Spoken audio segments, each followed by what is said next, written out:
What's up, everybody? You're listening to Lo-Fi Faith with Mike and James.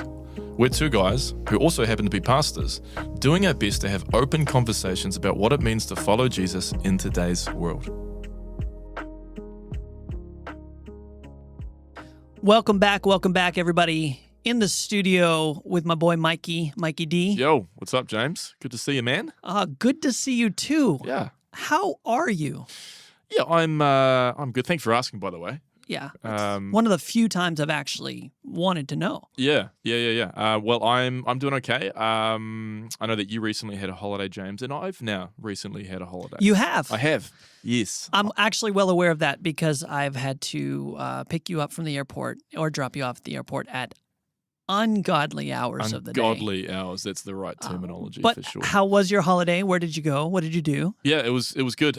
So I went to Queensland, Australia. Queensland, as the locals say. Yeah. That's an accurate rendition of the accent. Because there's only one accent. Just the one. It's just the one. So I spent some time on the Gold Coast, in Brisbane, and then the sunny coast. Ooh, okay. And it was just a quick week over there, but man, it was good times, James. Would you consider it life-changing? No. Okay. Yeah, I mean, I was tempted to go there for the what we could do with that, but no, it wasn't life-changing. Yeah, it was a nice holiday. I appreciate the honesty. I don't think every holiday should be life-changing. Yeah, life-changing is not always good. No, I mean, it could be life-changing in a very negative way, right? Which it wasn't either positive or negative for me. It was just a holiday. It's just a holiday. Yeah. Okay, but a good one. You know, got some sun. Got some surf. Sure. Saw some wildlife. Spent time with some good people. So, can't complain. I mean, that sounds like a very lovely holiday. Can you give us, we know you're a big fan of accents.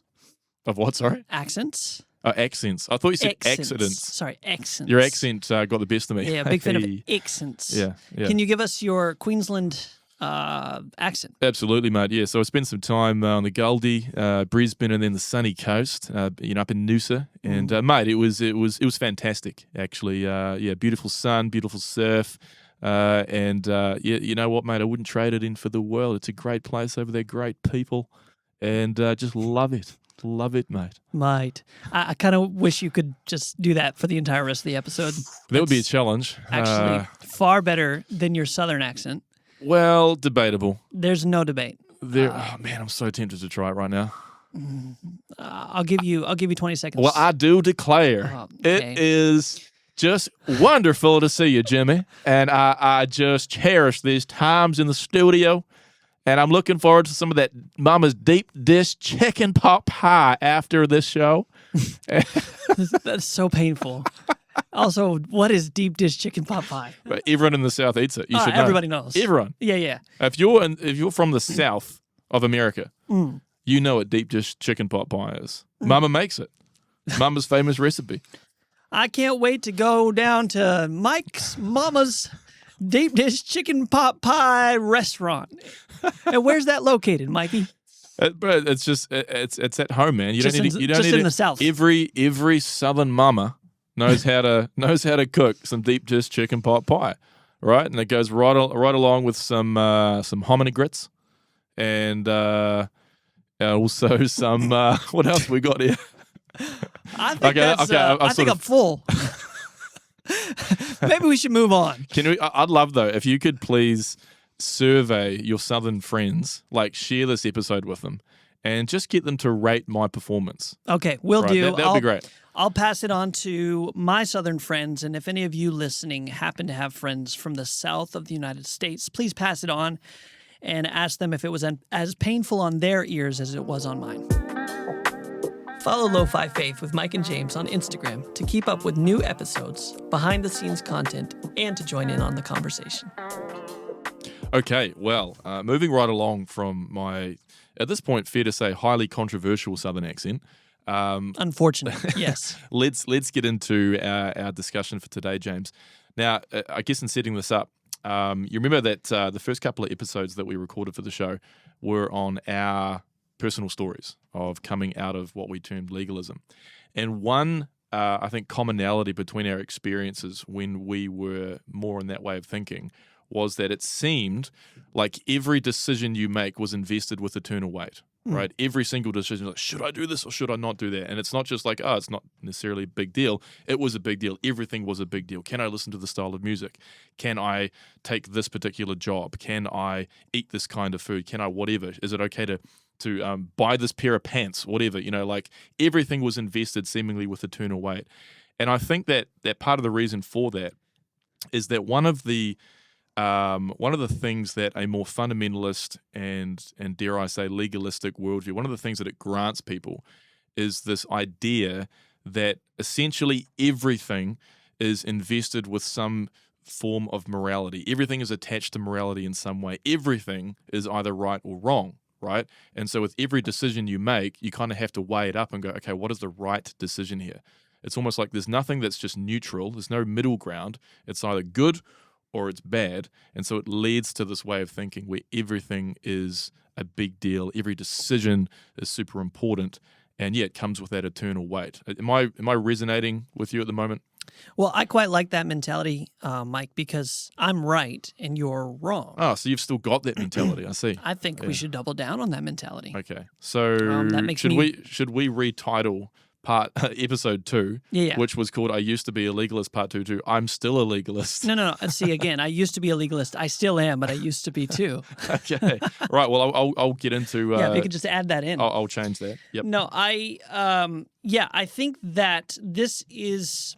I think this is a crucial conversation that is not as simple as it looks, because you can take a very black and white perspective on either side. Mm-hmm. One side is everything has a good or bad, a right or wrong attached to it at all times. And therefore, all you have to do is identify in every decision what is right, what is wrong. That's all you have to do. That's all you have to do. It's super simple. Not a big ask. I mean, that's clarification, but it's not easy, and it can put people in fight, flight, and freeze, right? Where we're just a little bit overwhelmed all the time. Mm-hmm. The other side is to say, well, there's no morality attached to anything. There's no right or wrong. It's like moral relativism or moral subjectivity, neutralism. Yeah. So I think that those are the maybe the errors of thinking that you can fall into on either side. Mm-hmm. What does the middle ground look like? In other words, if we're going to say that there is a right and wrong, right? There is some objective right or wrong. We're not falling into moral relativity here. Does that mean every single thing that happens in our life is attached to that moral right and wrong? Or is there a morally neutral thing? Yeah. I think I agree. I think it's an important conversation. And so obviously I can relate to it on a personal level, and I think you can too from when we were in a different way of thinking, a different part of our faith journey, but also working in churches, and seeing, we've already spoken in previous episodes about church conflict, and seeing, kind of stepping back and seeing what's some of the underlying paradigms or worldviews behind some of this conflict, especially when it seems to be things that you struggle to see. Why is this an issue? Like, why is there so much anger being generated from, like, do we put the piano on the left side or the right side? Mm-hmm. Well, it's always been on the left side, so we can't put it on the right, whatever it is, something like that. And you look at it, you try to look at it objectively and go, why are we so up in arms over this thing? And I think one of the maybe the big reasons why is because there is this kind of pervasive idea that everything, or virtually everything, is invested with some level of morality. It's not just let's agree to disagree. It's neither right. No, it is. It's right or it's wrong. It's good or it's evil. It's black or it's white. And so it's going to be very, very difficult for me to just go, hey, I disagree, but I see where you're coming from. I respect where you're coming from. I'm happy to go along with your suggestion there. Very difficult to do that if I'm looking at your alternative suggestion to whatever the issue is and going, no, I actually think, no, if we go in that direction, we are morally compromising ourselves. And so I cannot see where you're coming from. I cannot just agree to disagree. So it's behind a lot of the church conflict that I've seen, I think. Yeah. I think when we break it down that way, a lot of what we're doing is we're elevating something that is actually cultural to the level of morality, right? So it's no longer about, well, this is what I'm comfortable with. this is what I'm used to. Mm. This is what the people in my community growing up did or thought or dressed like or whatever, right? And so that's what I prefer. That's one thing, and that's where you can agree to disagree, right? We can say, well, I prefer the way that my culture does things, right? That's very different than saying, because this is the way it was given to me, passed down to me, therefore it is the right way to do things, the right way to think, the right way to dress, or whatever else, which implies if this is the right way, then you're wrong if you divert from this in any way. Yeah. And that kills the conversation, right? Because at that point, where do you go from there? Where do you go from there? Because I'm saying you and the way you look at life, the way that you look at things, you are wrong. Yeah. Not just like informationally wrong. You're morally wrong. and it's a big call, and it's like it's a big call, but people seem pretty comfortable doing it. Absolutely, yeah. And I don't know, man. Like I think that view needs to be challenged because, while I can relate to that worldview, having essentially thought that way for some time, where I'm at now, I really struggle to see just the grounds for it. Like I'd like to question, like, where does it actually come from? Why do we think this way? Why do we have to argue over, what kind of clothes should you wear to church, or what kind of food should you eat? Like, why do we have to make these things into massive moral issues? Because I struggle to see a good basis for that worldview. Well, let's take a scripture that just popped in my head. What fellowship has darkness with light? Or can two walk together unless they agree, or in agreement? I'm paraphrasing, right? But you're familiar with those passages. Yeah. The idea that you can't be walking in the same direction unless you agree, right? And also there is a path of light, a path of righteousness, and then there's everything else. And so it behooves us to find out what the right way is, the path of light, the good one, and then to agree on those things and move in that direction. That would be, I think, the foundation of saying, well, some things are objectively right and objectively wrong. And like, real talk, we would all agree that there are some things that are objectively right and objectively wrong. 100%. There's just certain things. I mean, you can't go around killing people. You just can't. I'm sorry. I know that's a bold take. This is my spicy take of the day. Not everyone would actually agree that there are certain things that are objectively right and wrong. There are a lot of people who go into a moral subjectivism where they say, subjectively, because society believes it to be this way, yes, we believe that murder is wrong. But there are a number of people who would say, I can't agree that it's objectively wrong. But for most Christians, most Christians would be able to say, objectively, this thing is right or this is wrong. Fair. Yeah, I'm coming from like a generally accepted Christian worldview that there is some objective truth, right? And there's an objective right and wrong way to approach other humans, for example. And it's objective because there is a higher standard that comes from God. It's not just a societally determined standard or culturally determined standard. Right. It comes from God, and therefore there is this kind of objective morality that we need to understand and then attempt to live by. Right. Okay, so with that perspective, yes, then you have these passages that say these things. Well, now, all of a sudden, it does seem to be a bit important, because what if God really does care about which clothes you wear to church? And if he does care about which clothes you wear to church, then I should care which clothes you wear to church as well, because that would be the right thing to do, right? I'm my brother's keeper. And I'm going to tell you what clothes you need to wear to church. If it would violate my conscience not to tell you exactly how to live your life, right? How do you go about you saying you're disagreeing with that perspective? Yeah, I disagree with that. Based on what? Yeah. Okay, so yes, there are those passages in Scripture which seem to present a kind of binary. Okay, it's this way or it's that way.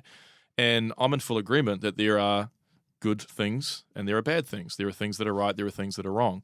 The wider question is, does everything fall into that category? Okay? Because I can certainly agree that some things are morally right and some things are morally wrong, according to my estimation. Where I struggle to get on board is that everything falls into that category, and that certainly a number of the things that we typically argue about in church fall into that category. I mean, I really do believe that there are a number of unnecessary conflicts that churches have, which are based on this assumption that this is a morally black or white issue, morally right or wrong issue. So to give a scriptural pushback, okay, I would bring up a passage like Romans 14. Now, Romans 14 is an interesting passage because when you get there, you realize that Paul is dealing with some kind of issue that was going on in the Church of Rome. Frustratingly, he never tells us what it is. And I remember reading a journal article where the author said that there is something like 40 plus different hypotheses among scholars as to what the issue was that Paul was dealing with, which kind of leads me to conclude that that's not the point.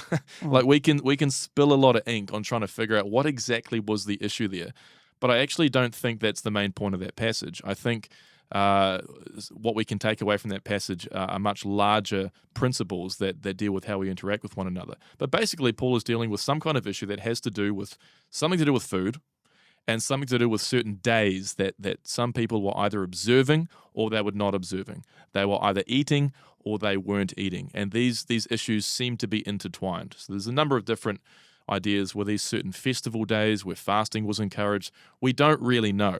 But here's the thing. It was causing people to seemingly judge one another. There was a difference in terms of, should you observe this day? Should you not? Should you eat this particular food? Should you not? Right? There were differences among the believers.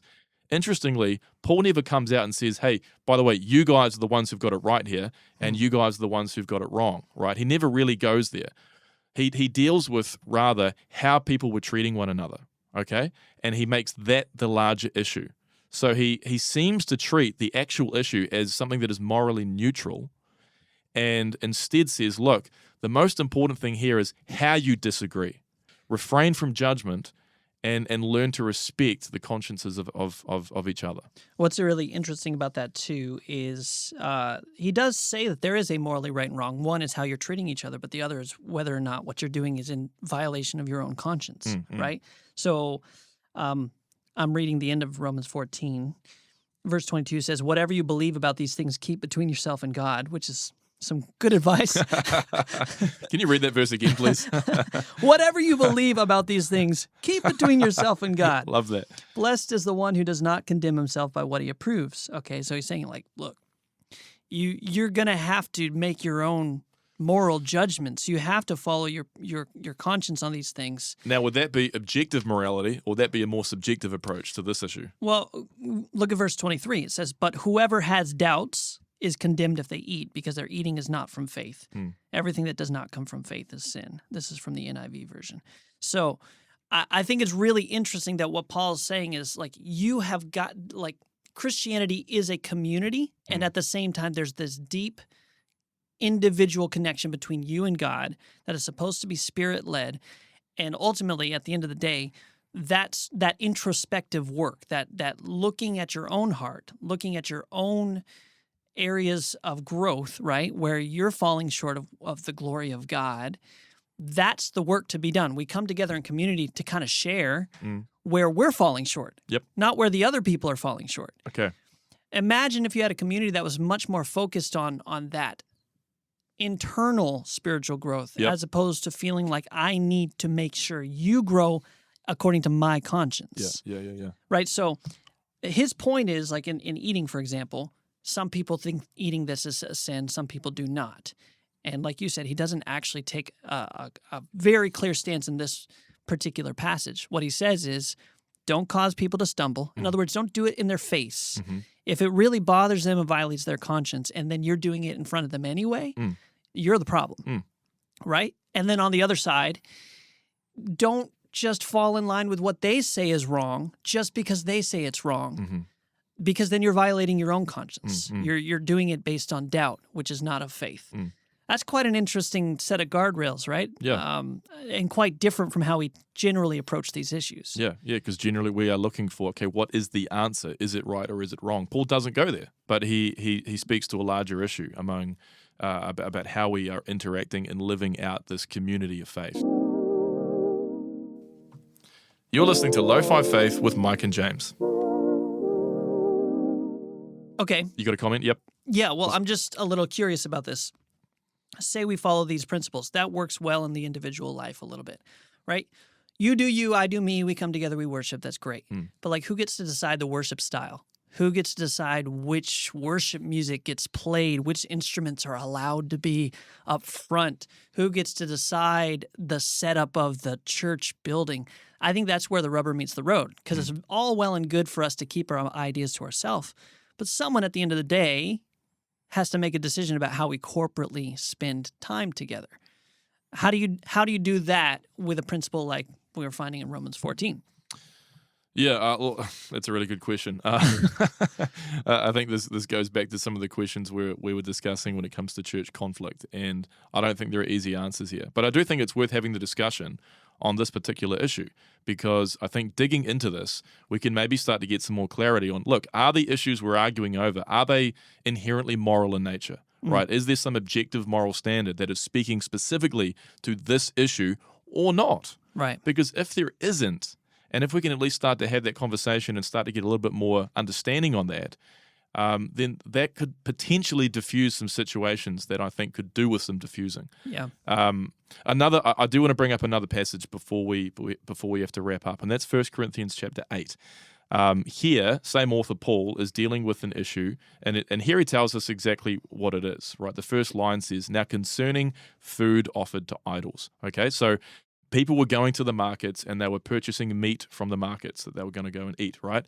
And in many cases, the animal that this meat derived from had been formerly used in some kind of pagan sacrificial ritual, okay? And this was causing some issues among the church at Corinth. Some were saying, look, if we eat this particular meat, given we know where it's come from, that means we're paying homage to this idol. Okay, and that's a compromise of our faith, so we refuse to do this. Others were saying, I don't really think it's an issue because it's just food, right? And we know who we worship. We worship Jesus Christ. We worship the one true God. And so this simple act of filling our bellies is not actually paying homage to an idol. It's just an act of subsisting as a human being. Paul here weighs in here, and he says this. I'll pick it up at verse 4. He says, "Therefore, as to the eating of food offered to idols, we know that an idol has no real existence, and there is no God but one. For although there may be so-called gods in heaven or on earth, yet for us there is one God, the Father, and one Lord Jesus Christ." Right? And then he says, "However, not all possess this knowledge, but some, through former association with idols, eat food as really offered to an idol, and their conscience, being weak, is defiled. Food will not commend us to God. We are no worse off if we do not eat it, and no better off if we do. But take care that this right of yours does not somehow become a stumbling block to the weak." Okay, so this is really interesting. Paul seems to essentially be saying, look, it's actually not a moral issue here, okay? Like, it's not going to morally compromise you if you eat this food, because there's no real existence behind the idol, right? There is only one true God. There's no power. Yeah. You have no power. You have no power over me.